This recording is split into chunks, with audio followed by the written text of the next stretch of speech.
What's up everyone, welcome back to a brand new video. It's been a bit of time since the last part, so let's do a little recap. Last time, we got to see how the Ginyu Force was getting adjusted to life on Earth, but also saw the arrival of a few interesting characters. Surprisingly enough, there were more people fighting in the future, thanks to the Ginyu Force being around. However, there is a slight issue. With the Ginyu Force being here, that also means Cell is stronger, and it seems that now he's finally arrived in this timeline. Now that he wields the powers of the Ginyu Force, how will they be able to overcome him? For this part, let's set a like goal of 3,000 likes. Once we hit that, I'll continue with another part to the series. Anyways, let's pick up from here. The last part ended off with Cell's arrival, but no one actually knew he was there, except for Goldo. Cell was able to use his ability in freeze time, and he was the only one that was somewhat immune to it. He's standing nearby away from the action, and sees Cell standing on a rock. Realizing he's the one stopping time, Goldo needs to act quick. He's the only one that could really do anything here, otherwise this monster is going to be able to sneak attack everyone. Thankfully, it seems like Cell doesn't notice him, so Goldo makes his move. He's barely able to actually move though, and he struggles to do so. Cell slowly creeps up on his target, making sure he's finding the right one. He's actually kind of confused. There's two Android 17s. He's unsure of what's going on here. There should be 17 and 18. And this is why he hesitates. He's actually not too sure if two 17s will work to absorb. And still, there's also the fact that he doesn't know which one's the real one, or if both are just the same person. Since there's two of them here, he thinks that one of them may be different, and maybe if he absorbs the wrong 17, things won't really go his way. Maybe it won't even work at all. But he's gotta think quick. He can't freeze time forever, so he needs to make a choice before that stops. Cell sticks his tail out, ready to absorb one of the 17s. And right before he does it, Goldo suddenly jumps on his back, as he then paralyzes Cell. With Cell now frozen, time resumes. And everyone's jump scared as they suddenly see Cell standing there. Even though he's frozen, he's still conscious, and he knows that Goldo is on his back. He struggles to move but can't, and as Goldo puts all his focus on Cell, he tells everyone to grab him and leave. No one knows what's going on, but they listen to him. Birder picks up Goldo as he maintains his focus on Cell, but he knows that Cell will follow them, so instead of paralyzing him, he switches to stopping time for him specifically, holding his breath and putting all his focus on the android. He can't do this forever though, so they need to leave quickly. The group escapes, with 17 looking on in confusion. Whatever this android was, he was about to attack 17, so it seems like they may have a common enemy. 16 also arrives back, and 17 immediately tells them they need to go. So those two androids retreat as well. Far away, the group finds safety, as Goldo starts to catch his breath, causing Cell to be unfrozen. Future Ginyu and future Gohan realize that it was Cell, confirming this with everyone there. It's a good thing Goldo stopped him, because if not, he would have absorbed one of the androids, either the actual Android 17 or Ginyu. But now, no one really knows what to do. They know Cell is way too strong for them. So not only do they have the other two androids to deal with, but now Cell. Things get even more concerning as two more people arrive to find the fighters. 17 and 16. They followed everyone once they left, and the group gets ready for another fight. As 16 and 17 land, 17 begs them to not attack him. He's not here to fight anyways. He knows he'll lose. The reason he followed everyone is because of a potential team-up. He tells everyone, at least for the time being, they could put their differences aside. They have a much bigger threat to face, a common enemy. And he's actually the bargaining chip. He knows that Cell wants him, as well as future Ginyu. The group already does know this, and 17's right. And they tell 17 they could just kill him to prevent this. But 17 says if they do that, they may as well kill future Ginyu too. 17 tells them it would just be better if they team up, and they'd have 16 along with them too. Both groups are obviously pretty hesitant. The two androids don't really have another choice. Either they die from Cell, they die from these fighters, or they join them. And as for the group of heroes, they don't really know what to do either. They could easily just kill these two androids, but maybe the extra muscle will help. Plus, 16 does have a lot of data that could be useful. And killing Android 17 would be pretty useless since there still is another Android 17. After some thinking and serious hesitation, the two groups agree to team up, trying to figure out what they could do about Cell and working on a plan. On the bright side, they have these two off their back. But still, the threat of Cell remains, and he's a much worse threat. And as for Cell, he'd probably go back to absorbing people in this time. He'd be pretty pissed that his prey escaped, but it doesn't matter too much. He'll attack at another time once he finds them again. Right now, he'll focus on getting stronger this way. He now realizes that Goldo may be a problem, but if he's able to take him out, he'll be able to use his time stop ability to its fullest. But for now, he mostly lurks about, absorbing random people and animals that he finds. Next time he should be much stronger, hopefully enough so that no one can counter him. In terms of strength, he's still relatively the same, but he does have better abilities due to the Ginyu Force. He has access to all of Goldo's abilities as we mentioned, although Jiro probably wouldn't have put much of Goldo's DNA within him, so it's not like Cell could just stop time whenever he wants and be able to do it perfectly. He just has enough data to know how to do it in a similar fashion that Goldo does. But this also means he has abilities from the other Ginyu Force members. He's a lot faster thanks to Birder, who in this scenario actually trained a lot. And while he isn't the strongest of the group, he still actually remains as the fastest. Technically, Cell would also have Ginyu's body swapping ability, but he wouldn't really want to use it. I mean, why switch out from this body? And with Ginyu being in Frieza's body, he would still have Frieza's DNA. So besides having all these new abilities from the Ginyu Force, he is pretty much the same in terms of strength, just like the Cell we saw in canon. Let's go back to the group of heroes for a bit. Future Ginyu, Android 17, and Android 16 decide they're going to go track down Cell. They realize that they can't be sensed, and they assume that Cell found them because he could sense their ki. But thankfully having these two androids here helps. Now they have 3 people that can go stealthily spy on him. On top of that, they can go back to Jiro's lab and try and find some more info. Maybe that way they'll find a way to defeat Cell, possibly some sort of weakness that he has that they can exploit. So they depart as everyone else goes to the lookout to train, with Goku having a great idea and suggesting the Room of Spirit and Time. The issue is they do have a lot of people here to train, and because of a lack of food, they can't really have too many people in the time chamber at once. Their new task is to come up with some sort of schedule for who goes in first. Since Future Gohan is probably the strongest one here besides Ginyu, he's going to be one of the people to go in first. And he has a choice of who to go in with. He's not really too sure though. He can go in with Goku, or he can go in with Gohan. Or if he doesn't want to stay in there for the entire year, the 3 of them can go in together for a shorter period of time. I feel that Future Gohan would likely choose this option. He would love to train with Goku, but it's also necessary to train present Gohan.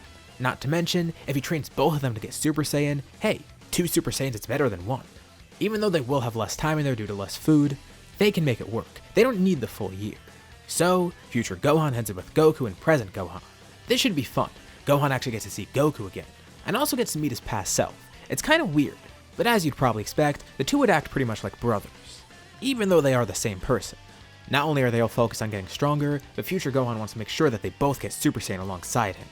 Maybe if they have 3 Super Saiyans, that'll be enough to defeat Cell. Plus if Future Gohan himself gets stronger, that'll help in the future timeline once he goes back. With their training about to begin, let's go over to where Future Ginyu's group is. 16, 17, and Future Ginyu find out a lot more about Cell. They arrive back at Jiro's lab, and they figure out that he doesn't actually have a bomb like the 2 other androids do. 16 was hoping that Cell would have that because then they could exploit it, but it doesn't seem like that's the case.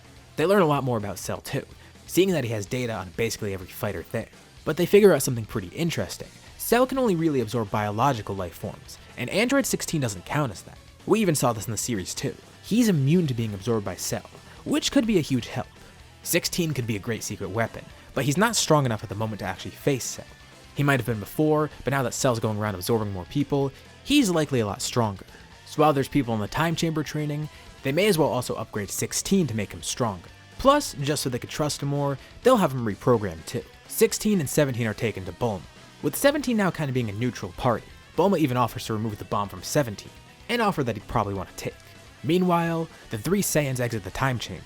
Future Gohan successfully taught Goku and Gohan how to go Super Saiyan, which will be a huge help, but they're not too sure they can defeat Cell just yet. They realize that they can't be too safe, so more people are going to go in the time chamber. Vegeta wants to go in next, and along with him, Ginyu's going to go in. Vegeta doesn't really know how to access Super Saiyan, but having Ginyu in there might help. He's going to be looking at Freeza and training with him all the time. And even though it isn't actually Freeza, the sight of Freeza alone may help him. As for Ginyu himself, he's going to try and work more on getting used to Frieza's body, trying to go beyond his current power. He's pretty used to Frieza's body by now, and he can actually use 100% of Frieza's power. Although he finds the bulkiness of this former to be a downside, but is able to harness 100% of Frieza's power without actually buffing himself physically. He prefers not to make himself as big of a target. Not to mention the bulkiness does kind of slow him down, so he works on trying to perfect this. That way he could have speed plus power. He trains alongside Vegeta, and some more time passes. Eventually the 2 of them exit the time chamber. Vegeta now has Super Saiyan, and Ginyu has much more control over Frieza's body, learning more about it and the powers that come with it. It seems they may have enough manpower, just as much as they need to actually face Cell. 16 and 17 are fully repaired. 17 still is the same person and still has the programming within him because Bulma didn't really want to mess with that. That doesn't really seem too ethical for her. But since 16 is purely mechanical, she didn't have any issues altering his code. And he's purely good now and also doesn't have the bomb within him. Sadly, Future Ginyu can't fight in this battle, nor can 17. They are strong and they would be helpful, but they can't take the risk of taking them right to Cell. So the 2 of them wait on the lookout. Plus, in the time that passed, the rest of the Ginyu Force went in the Room of Spirit and Time as well. After Vegeta and Ginyu, Jace and Berta went in, and then after them, Recoome and Golda went in. Piccolo and the humans are going to go in next as well, but for now, they may have more than enough manpower, and they know if they delay any further, Cell will just get stronger and stronger. So now really seems like the best time to intervene for them. The group arrives where Cell is, and he's surprised to not see 17 there. Although that other android did show up, Cell realized that he might be able to absorb him. He doesn't know that 16 is purely mechanical, so he keeps that in mind and keeps 16 as a target. Immediately, he tries to stop time and do this, but just as he does that, Goldo counters it. He knows time stopping better than anyone. Well, at least better than anyone in this universe. But he's able to use his powers to counter Cell's, effectively nullifying it completely. Alright, Cell's not too worried. He's much stronger than them supposedly, so he may not even need to rely on that. His pure strength alone should be enough. He immediately goes for 16, trying to stab the android with his tail, but just as he does, his tail basically breaks, actually causing Cell some pain once he stabs 16. 16 grabs Cell's tail and swings him around, flinging him into a nearby cliff. Cell gets up, realizing what happened. The group knows all about his plan. They know he wanted to absorb 17, so that's why they kept the two 17s away from him. And this other android is purely mechanical. He can't do anything to absorb him. He tries to attack Goku, with Goku then turning Super Saiyan and dodging his attack. Cell's surprised to see this, and Goku chuckles. He says that he's not even the strongest one here, as the three other Saiyans transform as well, with Ginyu summoning 100% of his power. Cell realizes he may be in trouble. Immediately he puts his hands on his head, trying a solar flare to escape. But before he can, his hands are sliced off by Ginyu, using one of Frieza's death saucers. Cell of course regenerates his arms, but this leaves him open to a group attack. 16 starts off with a Hell's Flash. Cell tries to defend against it, but the beam pushes him back. Suddenly the beam stops, and Vegeta's behind him, attacking the android with a flurry of punches. Cell tries to stab Vegeta with his tail, but Vegeta grabs it, ripping it off easily, then kicking Cell backwards. Angered, Cell charges towards Vegeta once more, but then is kicked from both sides, as Goku jumps in from one side and Gohan jumps in from another. Disoriented, Cell jumps up trying to escape, preparing a Kamehameha towards the group, but mid-air, Jace and Burter appear next to him, performing a combo attack to stun Cell further. He's flung right back down to the ground. Raccoon waits down there, then launching an eraser gun, pushing Cell back some more. Cell knows he's outnumbered and overpowered, and as he's launched backwards by the eraser gun, he's caught by someone mid-air, Future Gohan. Together, Goku and present Gohan float up alongside him. Future Gohan kicks Cell back, and as he tries to regain his composure, he's suddenly hit by 3 attacks at once, Kamehamehas from each of the fighters right next to him. The power from this is enough to erase Cell, completely eradicating every little bit of him, with no regeneration able to happen. Thanks to everyone's training, they were able to defeat him and prevent that threat. The group heads back to the lookout, and they can't find either of the 17s anywhere.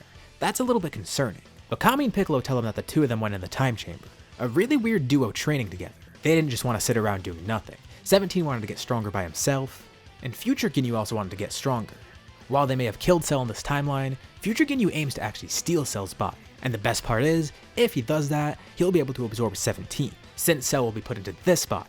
So not only will Ginyu get a stronger body, but he'll be able to get somewhat close to perfection unlike Cell. And that's why he wants to get stronger. If he's strong enough, he'll be able to actually counter Cell's attacks and do this. Future Gohan's surprised. They planned this before but never expected it to happen. Although now that he's stronger and Ginyu's stronger, they may be able to do it. The two of them are pleased, thanking everyone in the past as they head back to their timeline. Ginyu says bye to his past self and his group, with Future Gohan thanking Goku and present Gohan, saying he hopes to see them sometime soon, hopefully under better circumstances. This isn't the last we'll see of them, so keep these two in mind, especially Future Ginyu.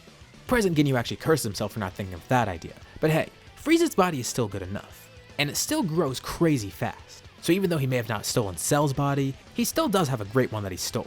As for 16 and Android 17 from this timeline, as I said, the two are pretty much neutral now. A wish is made and is phrased in a way to actually revive 18 as well. They make a wish to revive anyone killed due to Jiro's actions, and technically, 18 did die due to his actions. If it wasn't for Jiro, she wouldn't have been an android and wouldn't have died. And Shenron knows their intentions with the wish, so he revives her too. This is basically a peace offering with 17. And now that they've made their wish, Piccolo's finally able to do what he wanted. He wanted to join in the fight, but was worried that if he did so, that would cause them to lose the Dragon Balls, because he and Kami plan to fuse. Kami asks him if Piccolo still wants to do it, and he's still not too sure. But maybe in the future, it'll help them out. So he decides to actually do it, much to the surprise of everyone else there. This helps Piccolo catch up to everyone else in terms of power, and it was a long time coming anyways. He waited specifically so they could use the Dragon Balls, and because Cell is gone, they actually have a way to get more now. Since they don't need to focus on protecting Earth right now, they have the perfect person that could help them. Ginyu. Ginyu's in Frieza's body, meaning he could actually go into space and breathe there.